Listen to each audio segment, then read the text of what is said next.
Alright, hello and welcome back once again to the show. We're in Torchlight this time, but this is going to be another Wrestling Rant. Just wanted to change things up a little bit. Tonight was the Extreme Rules pay-per-view for the WWE. And they had this big pre-show thing before it. So, Right, so they had this pre-show, and so it starts out with this panel, which apparently they did this at WrestleMania as well. I didn't see it then, but, you know, whatever.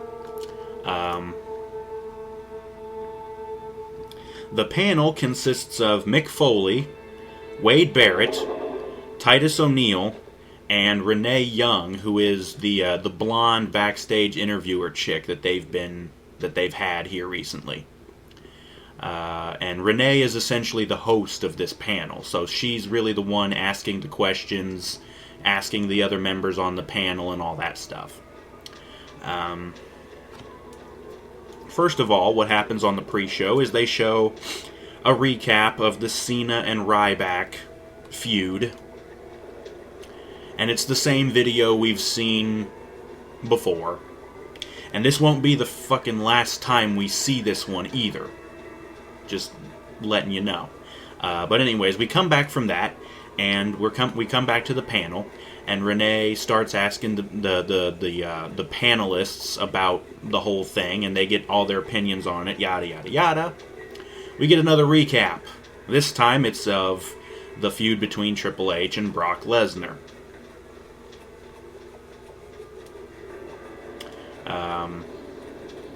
After that, we go straight back to the arena, finally, for the pre-show match.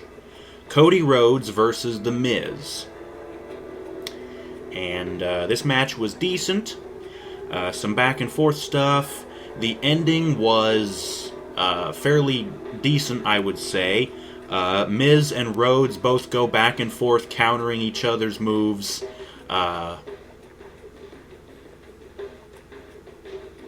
And then, let's see what happened. Cody was on the second rope, but Miz grabs him and pulls him down and clunks his head. Clocks Cody's head. And Cody's kind of out of it. Miz is able to lock in the figure four, and Miz is able to lock in the figure four on Cody, and Cody taps out to it. So we do that, and then after that we have Michael Cole comes out. Of course, since the pre-show is pretty much over, they're introducing the commentators for the pay-per-view. And of course, when Cole comes down, the fans boo him, the crowd's booing him. And then JBL comes out, and the fans start cheering him. I don't know why, he's still a shitty commentator. Lawler comes out, of course, and he gets cheered. Again, you know what? I respect what he's done, but he's still becoming a pretty bad commentator, so I don't know, but whatever. So they come out, and the pre-show ends, and we cut into the pay-per-view. And the show starts off with a cool pyro display. We get our first good look at the stage, which is this big X with bars coming across from the top and bottom of the X thing. The show starts, out comes Jericho. So we're getting... I don't know if this match was really scheduled to happen. It probably was. They kept building towards something between Jericho and Fandango, but, you know, whatever. But yeah, Jericho comes out, and then out comes Johnny, with Summer Rae, of course. And this match was alright, I guess. Jericho is able to hit the Lion Salt, but Johnny kicks out. Jericho's able to get the walls of Jericho locked in on Johnny, but Johnny doesn't tap, and he makes it to the ropes. And we get a break. But Johnny goes up to the top rope for the second time. I believe he did it once before and was able to hit something, but this time he goes up, and He comes down. Jericho catches him with a super code breaker. And he's able to get the win. So Jericho wins. They cut backstage, and there's Sheamus with Matthews.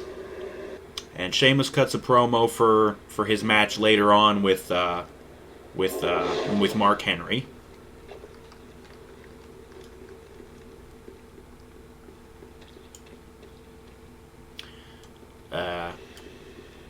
But yeah, after that, out comes Kofi Kingston. It's time for the U.S. title match.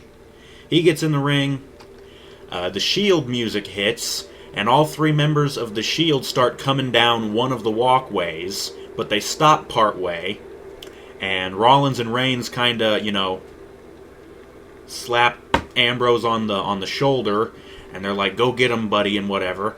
They turn around and split. Ambrose heads to the ring. So Ambrose is doing this all by himself. He gets in the ring, and they start having the match. And it's actually a fairly good match. Whoa. It's actually a fairly good match. Ambrose locks in a cross-faced chicken wing on Kofi. And so he's able to wear him down for a little bit with that. And,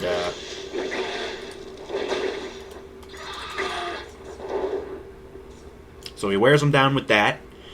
And later on in the match, Kofi's up top. Ambrose cuts him off. And kind of brings him back down. He stops him from jumping down on him. But Kofi's able to fight Ambrose off.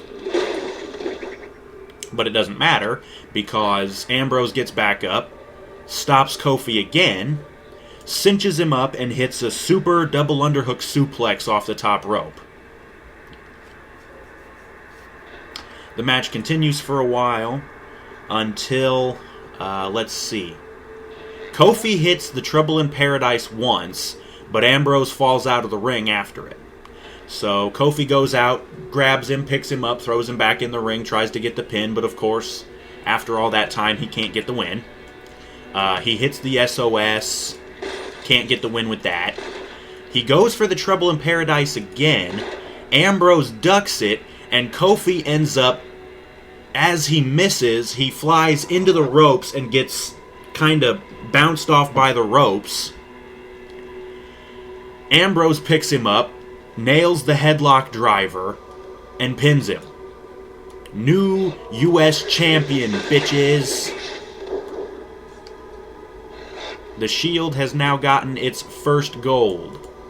Ambrose winning the U.S. title.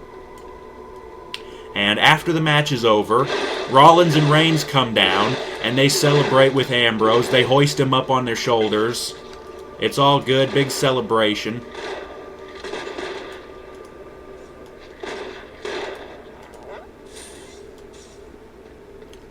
That's great and everything. After that, Sheamus comes out, and so does Mark Henry. It's time for the strap match. So they get this strap match going. It goes for a while. The match wasn't really all that great, to be honest, but strap matches usually aren't all that great, honestly. But anyways, the finish of the match comes when Sheamus has already touched 3 of the turnbuckles. And Henry was down this whole time. Henry gets back up before Sheamus can get to the 4th turnbuckle, and he's blocking him. Sheamus goes to make a dive for it, but Henry catches him.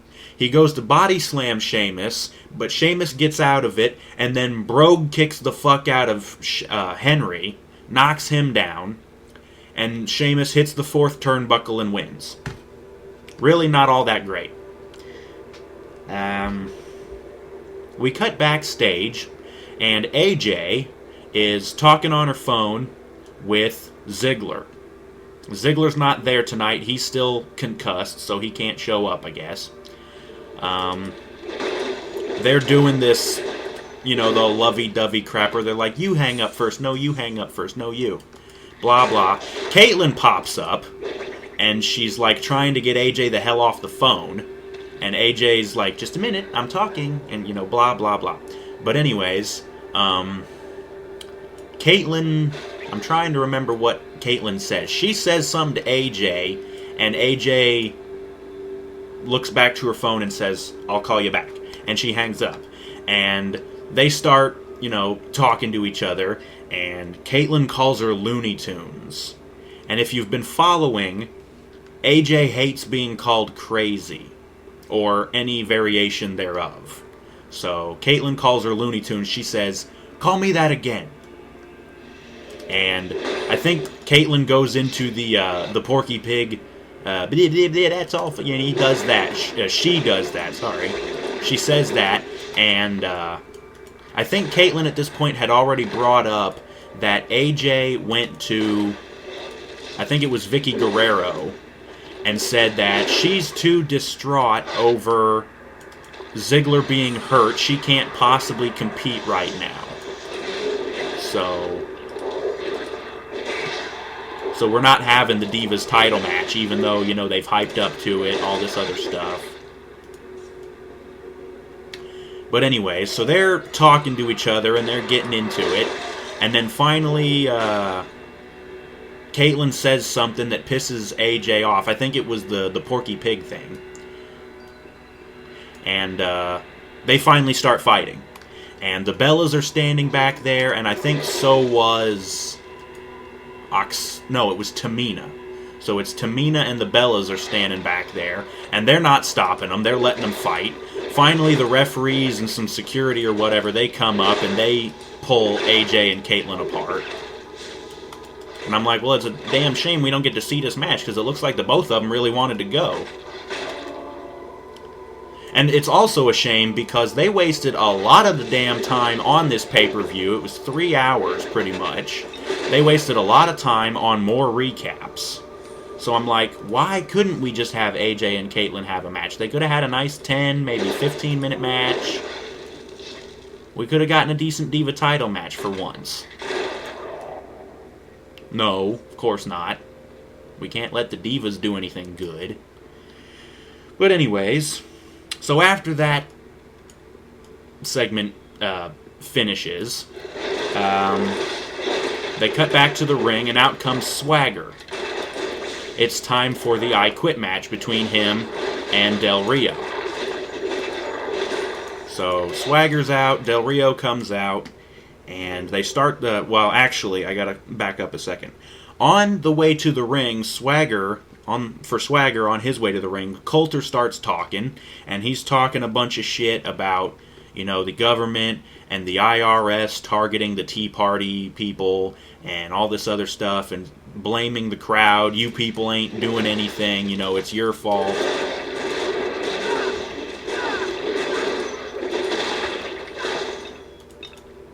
So he's cutting the promo and blah, and it's really boring and lame.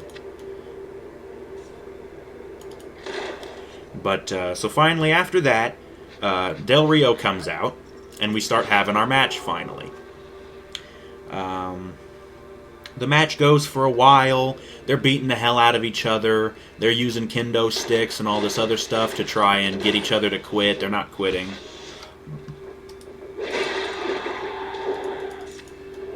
Finally, Swagger's been working Del Rio's knee or ankle this whole time, and of course Del Rio's been working Swagger's arm for the arm or the arm breaker.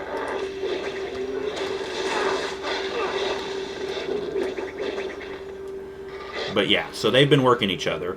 Swagger finally gets the ankle lock in on Del Rio.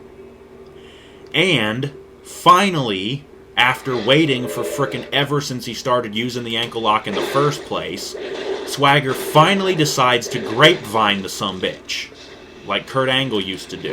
He grapevines it, he locks the leg, and Del Rio can't get out of it.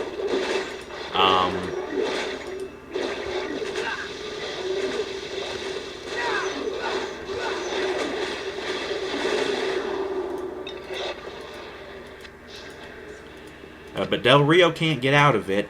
But, oh right, he's in the ankle lock, and he's kind of close to the ropes, but it doesn't matter because there's no rope breaks. Or at least I don't think there was. But anyways, he's close to the ropes, and you can see Ricardo on the outside of the ring. He pulls a towel out of that bucket that he's been carrying around, and Del Rio looks over at him and he sees this, and he's like, no, don't throw in the towel! Don't do it! But Coulter comes out of nowhere, shoves Ricardo out of the way, picks up the towel, and throws it in. The ref doesn't see it. He doesn't see Coulter do it, but he sees the towel thrown in, and he calls for the bell. For some reason, I don't know why in the fuck this would ever even matter. It doesn't matter in an I Quit match. You have to make the other guy say I quit. Throwing in the towel, even if it's by his manager, I don't think that matters. But anyways, turns out it does matter in the WWE's fucked up eyes. Like I said, Coulter throws in the towel, and the ref sees it, and he thinks Ricardo threw in the towel for Del Rio. He calls for the bell. And they say that Swagger wins. But this is a false finish, because another referee comes out from the back, and another referee comes out from the back, and he starts consulting with the referee. It's oh crap, what's his name? Mike Chioda. Mike Chioda was the referee in this match. But anyways, another referee comes out and he starts talking with Chioda, and he says no, Coulter was the one that threw in the towel. And so he says, wait a minute. He goes over to the timekeeper or whatever, and he says, I want to see a replay. This is like unprecedented because they never really use replays. This is weird as fuck. But anyways, the timekeeper or whoever pulls up a monitor, and he shows them the finish of the match or whatever, and Chioda sees, plain as day, it was Coulter that threw in the towel. And so he consults with Lillian, who's the ring announcer, and he says, if Del Rio if he feels he can continue, we're going to restart the match. And so Lillian announces it, and they get back in the ring, and the ref goes over to Del Rio, and Del Rio's having a hard time getting up because of his leg, obviously. And he tells him, if you can show me that you can continue, if you can get to your feet, we'll restart the match. And so Del Rio finally gets up, and they restart the match, and almost immediately, Del Rio turns things around, even though he's supposed to be hurt. But he turns things around. He gets the damn arm breaker on Swagger, and even though Swagger tries to get out of it once, he can't. He gets locked into it again, and he finally has to quit. So Swagger quits. And now Del Rio is your number one contender for the world title, and he will be the one that has to go against Ziggler at the next pay-per-view, which I'm assuming is Payback. I said on the SmackDown video that they showed the video for Payback was Randy, was this promo with Randy, and he's looking in a broken mirror and all this crap. They end up playing that same video package later, by the way. But, never mind that for now. After the Del Rio Swagger match, we cut backstage to Ryback with Josh Matthews, and Ryback cuts a promo. Blah, blah, blah, boring shit, nobody cares. We cut back to the ring, and out comes Team Hell No. It's time for the tag title match. Yay! So Team Hell No gets in the ring, and out comes the Shield finally. And this is a tornado match. which means all 4 participants are legal at all times. There's no tagging. So, but they come, Shield comes out, Rollins and Reigns, and they come out and they get in the ring, and we start the match. They're going at it with Bryan and Kane for a while, and let's see.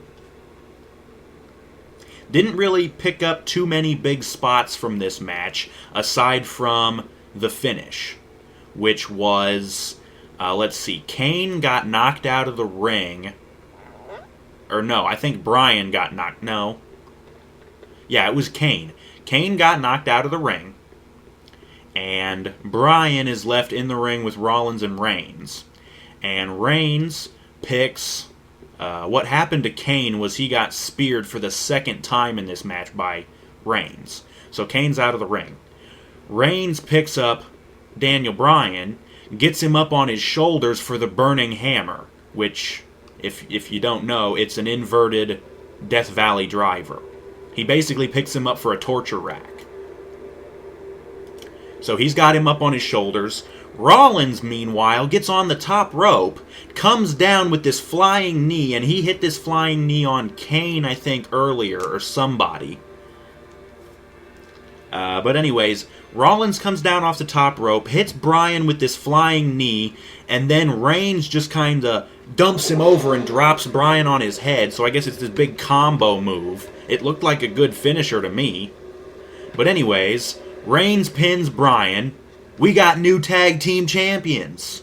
The Shield, in a clean sweep, takes the U.S. titles and the tag titles, and of course, after the match, Ambrose comes out, and they all 3 celebrate. They're all holding their belts together. Fucking great. I'm loving it. After that, they cut back to the pre-show panel from earlier. I don't know why, but they kind of talk about, the Shield winning and all this shit. But anyways, we cut back to the arena, and the Big Show comes out. It's time for his Extreme Rules match with Randy Orton. And of course, this was, the whole pay-per-view is in St. Louis, obviously, which is Randy's hometown. So, we've got that going on. Randy comes out, and they start the match. It goes for a bit. Randy pulls out a kendo stick. He's whacking Big Show with it. But Show grabs it away from him and breaks it over his knee. Randy ends up getting another kendo stick out. He whacks Show with it a couple of times, but Show grabs it and breaks that one too. Randy pulls out a ladder, and immediately, before he can even do anything with it, Show kicks it into Randy's face. And then they get back in the ring, and a lot of this stuff happened on the outside of the ring. They get back in the ring, and Big Show uses the ladder as well as 2 chairs, and he sets up a table, quote-unquote, with the ladder. It's the 2 chairs set up and the ladder in between them. So, there's that. And, so he sets this up, and he kind of decks Randy, lays him on top of the ladder, and then Show goes into the corner and goes for that, kind of springing splash off the second rope. Randy moves out of the way, and Show crashes through the ladder himself.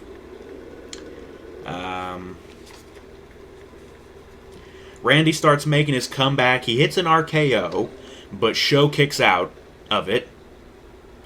Randy uses one of the chairs. He starts beating Show with it. But Randy goes to do a big running shot with it, and he gets run through by Show with a spear. But after that, Randy still is able to come back, hits another RKO on a chair. Show still kicks out. Or no, he doesn't kick out. He doesn't even go for a pin. After that, show is still moving. And Randy's like, well, fuck, what do I gotta do to pin this guy, right? They get the chairs out of the ring, and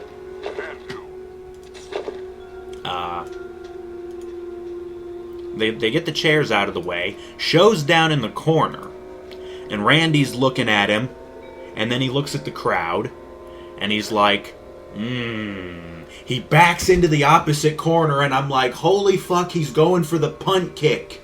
He hasn't done this in months or a year or more. The last I heard is that the punt kick was actually banned because it was too lethal or whatever. And I'm thinking, okay, well, this is an Extreme Rules match. Weapons are legal, but this is not a no-holds-barred match. So how would this be legal? I don't see how it's going to be legal. Unless they're going to use that as the storyline tomorrow night on Raw and have Show come out and say, oh, you cheated, you used an illegal move. You know. Which, whatever, he still beat your dumbass. But anyways, Randy hits the punt kick, and he pins Show. So, yeah. After that, we get another recap of Cena and Ryback, the same one from earlier. Like I said, this isn't the fucking... That wasn't the last time they were going to play it. They play the same one again. And then Ryback and Cena come out, and it's time for the Last Man Standing match. Towards the beginning of the match, the crowd's chanting, Goldberg, Goldberg. They're making fun of Ryback. Cena gets a table, but before he can set it up, Ryback hits him with the backpack stunner. Then Ryback sets the table up in the corner. There's a little bit of an exchange. Ryback gets Cena up like the world's strongest slam, but instead he fall-away slams Cena through the table. They're fighting, the ref's counting, not getting anybody down or whatever. But anyways, Cena gets fall-away slammed through the table. Somewhere down the line, Cena goes for the attitude adjustment, but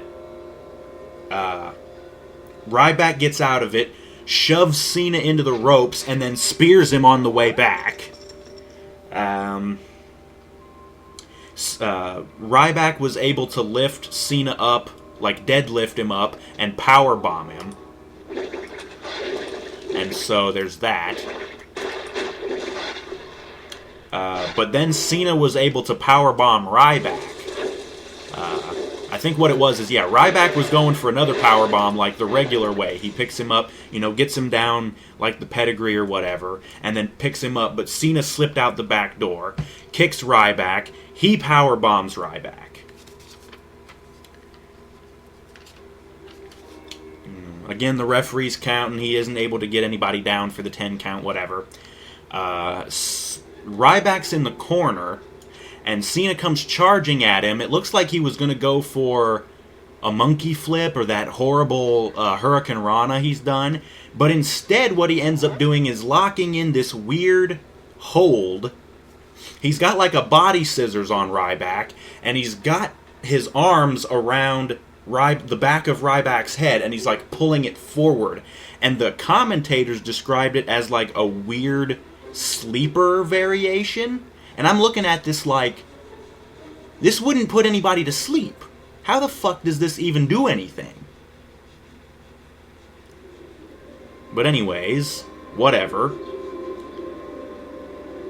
But Ryback is able to slam Cena down to break the hold. And then Cena gets up and Ryback meat hook clotheslines him. A little bit later, Cena locks in the STF on Ryback. And I'm like, well, there's no tap-outs in this match, so I don't think that's going to do you any good. But the commentator's like, oh no, this is brilliant. He can get Ryback to pass out and have him, win that way or whatever. But it doesn't work. Ryback does pass out, essentially, to the STF, but he's still able to beat the 10 count.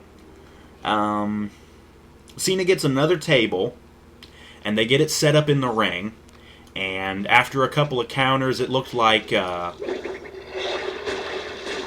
Ryback was gonna shell shock Cena through the table, but Cena got out of it, and he FUs, or I should say attitude adjusts, Ryback through the table. Again, he still can't keep him down for a 10 count.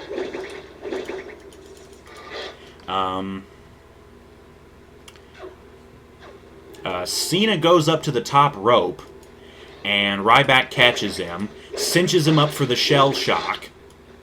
He pulls him down off the top rope, but he cinches him up from the shell shock for it. And he hits the shell shock.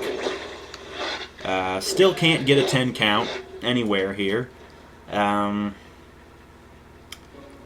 gets a chair, but Cena is able to counter, and he spears Ryback through the barricade on the outside of the ring. Again, we still can't get a damn 10 count. So, all these, 10 counts, of course, the last man standing is like the king of the false finish match. But whatever. After they both get up from the barricade spot, they both start fighting out through the crowd. And they're going over towards, like, the sound area where the dude has all, like, the sound equipment. Or maybe he's the pyro guy, I'm not sure. But Ryback pulls a section of the wall out. It's like the wall that they use for hockey shows or hockey matches. He pulls out a chunk of this wall and he clocks Cena with it. Still, we can't get a 10 count. Cena actually gets the classic sleeper on Ryback with the body scissors and everything. And they move down further from in the crowd, and they're over by another table, which is, I don't know, somebody else is sitting there, whatever.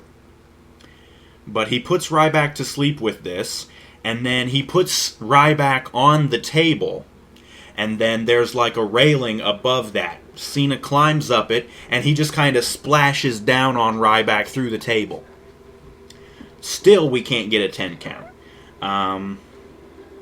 There's a fire extinguisher nearby. Cena grabs it. He starts spraying Ryback with the extinguisher, and this takes them up onto the stage. And finally, Cena actually does the smart thing and clocks Ryback with the fire extinguisher. And apparently the commentator said, oh, he didn't really get all of it. Ryback kind of blocked it. So Ryback kind of recovers, but Cena clocks him with it again. And then finally we get the finish of the match. They move over towards the other side of the stage, and they're fighting a little bit. Cena goes to give the attitude adjustment to Ryback off the stage, I guess, or something. But Ryback gets out of it. He dumps down the front, lifts Cena up, and starts charging, like, to slam him up against, like, the Minitron. But apparently, it's not solid. They plow right through the fucking Minitron. And there's sparks shooting and all this shit. The referee's like, holy fuck. And at that point, the match is basically over. Because the referee, he don't even know where the hell they landed. Finally, they cut around, but the referee has to run down the ramp and go over to the side and run underneath the whole display and everything, the stage. He runs back, and then finally we get a camera back there. The referee's back there. Cena is laid out on this, like, this stack of, like, I can't even describe it. It looks like a small cage made out of, like, steel bars. But it's like 3, 4, 5 feet high off the ground. And Ryback's laid out on the ground. But Cena's laying on top of this metal cage thing. It's like a metal grate or something. I'm not even really sure what it is. But Cena's laid out. He's not moving. And they're like, oh shit, Cena's hurt, you know. And Cena ends up slipping through the bars and falling to the ground. And the guys that are the little attendees or whatever, they're like, oh shit, don't drop him, you know. They move the grating out of the way. Cena's not moving this whole time.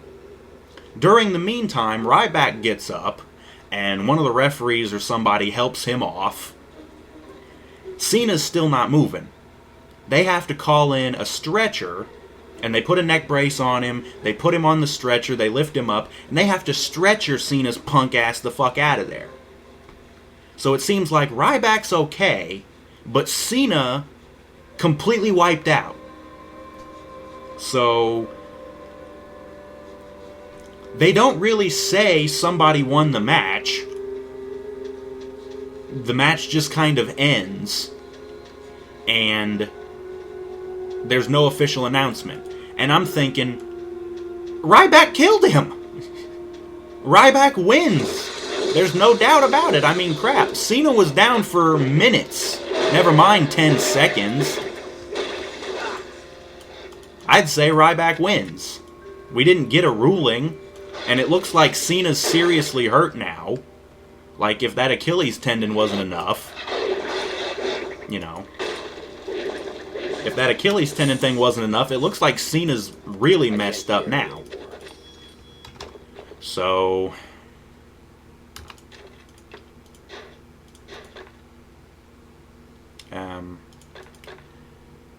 yeah, but anyways, like I said, there's no official ruling. It just kind of ends.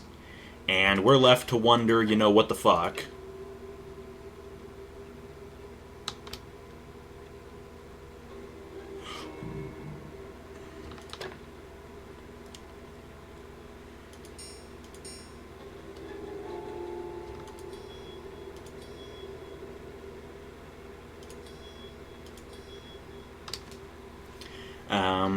But anyways, after that, they actually do play the little promo thing for Payback again.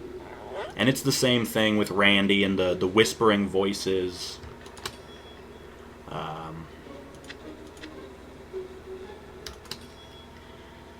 And after that, we get a shot of the announcers and they're talking. And then they say, oh, look up, the cage is lowering.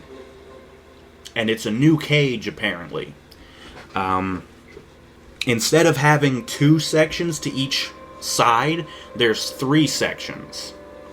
And the announcers say, this one's like a foot higher, and it's supposed to be reinforced and all this crap, and I'm like, whatever. During the match, they actually prove that to be completely wrong.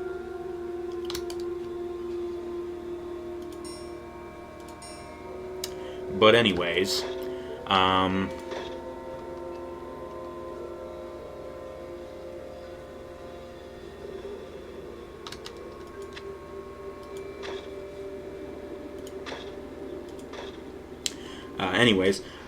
the cage lowers, and they play a recap again of Trips and Brock. And this is the same one they played earlier. They're just, you know, killing time. Again, they could have done the Divas match.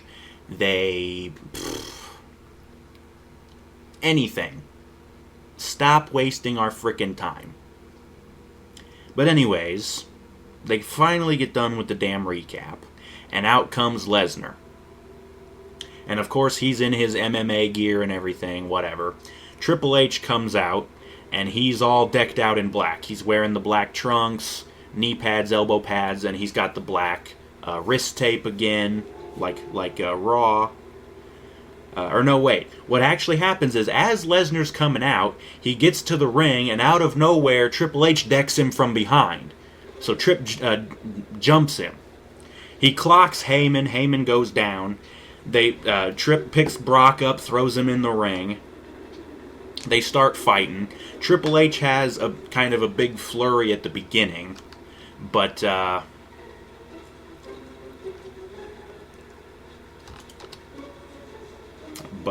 Brock quickly counters and is able to start whooping on Triple H. Up until Brock gets Triple H in between the ropes and the cage. Triple H is like standing on the apron.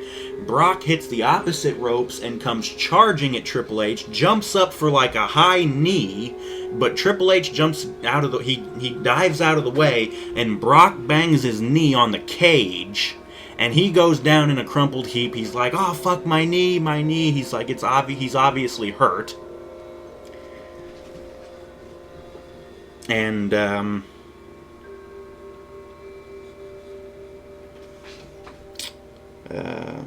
Yeah, so after that, Triple H goes to work on his knee for a while. And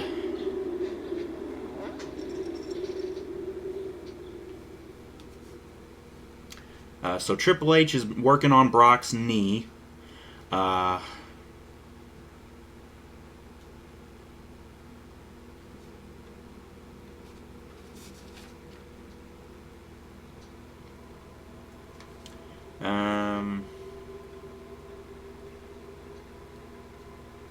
Trying to remember exactly how this happened here.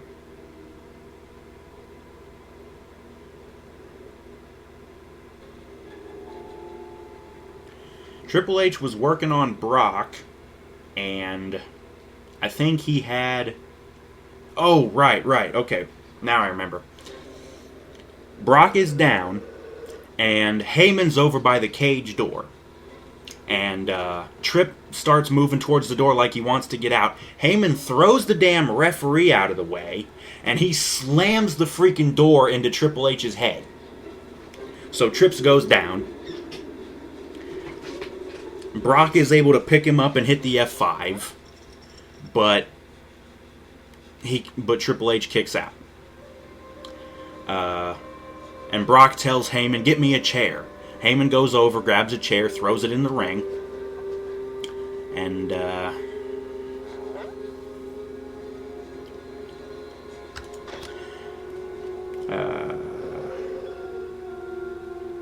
I think Brock whacks Triple H a couple times with the chair.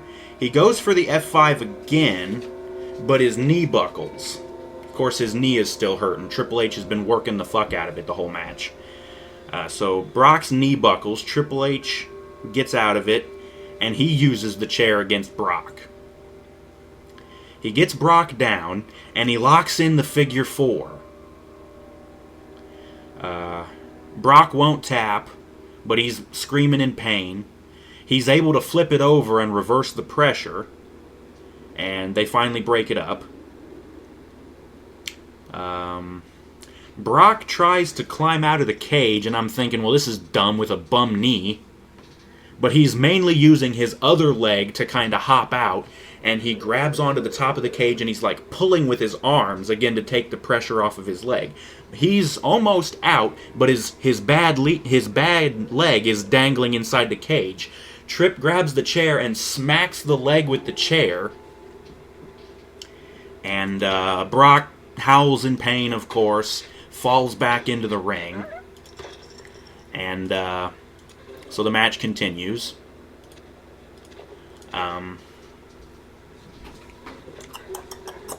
Let's see, yeah, with the chair. And Triple H goes to the top of the cage, the same corner that Brock was at, and he reaches into, like, the mounting, the top corner, where it normally has, like, a cable, how they lower the damn thing. He reaches into this, it looks like a bag, almost. But it's not really, it's just a covering for the cable. He pulls out a sledgehammer that has been, it looks like a sledgehammer that's been spray-painted silver to match the color of the cage. He had it camouflaged. So Tripp pulls out this sledgehammer,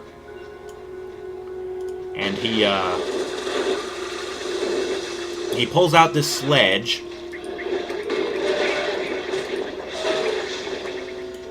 and he wasn't able to use it at first because Brock was able to kind of counter. But again, Triple H gets Brock down, and this time locks him in the sharpshooter. But Brock won't quit. Heyman jumps into the ring. He opens the cage door. He jumps into the ring. Triple H lets go of the hold, kicks Heyman, pedigrees Heyman, and then turns around and he pedigrees Brock too.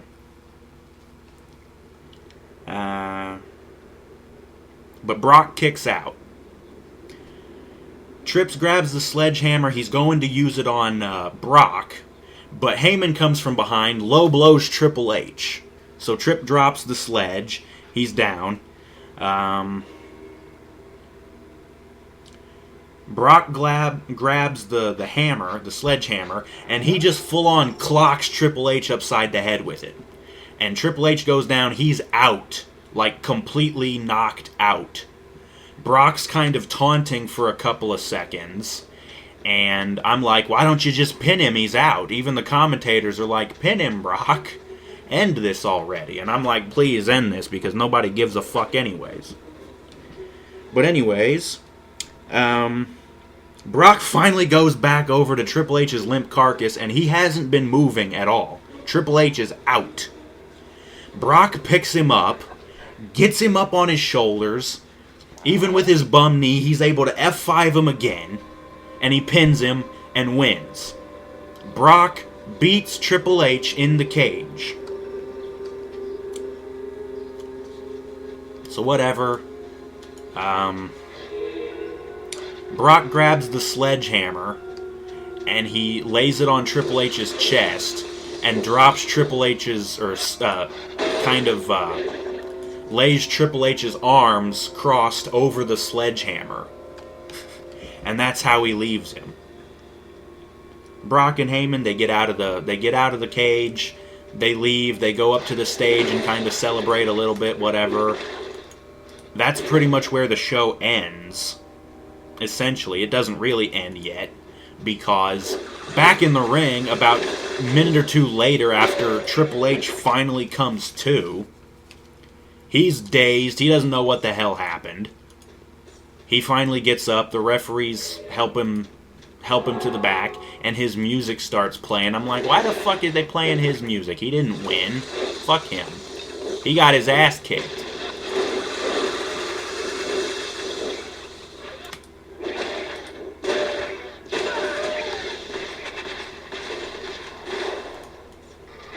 But whatever.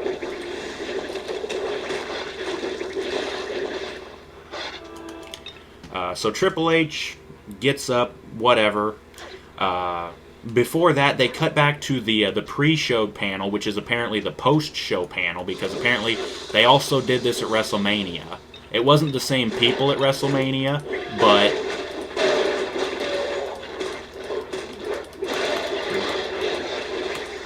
whatever. They did this panel thing.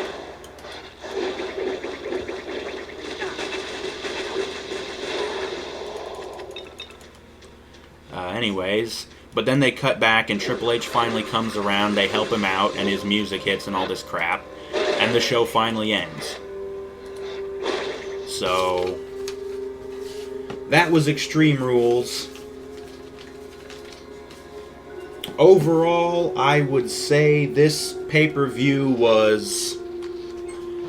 Well, I definitely gotta say it was a hell of a lot better than WrestleMania as far as good matches and, you know, good match finishes and, you know, outcomes and whatnot.